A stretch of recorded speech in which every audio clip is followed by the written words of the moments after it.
If you collect product images, tutorial screenshots, or visual examples by hand, the slow part is usually not thinking.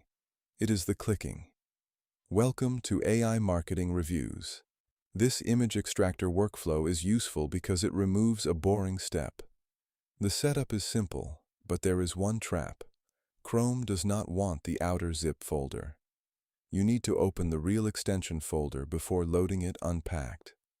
After that, right-click on a page, run the extractor, and download the images in one pass. The caveat is worth saying clearly. Some sites use iframes, lazy loading, or unusual embeds, so not every image will appear. Still, when it works, it turns a repetitive collection task into a two-click routine. Like the video, subscribe to AI Marketing Reviews, and use this for the boring work, not as a substitute for judgment.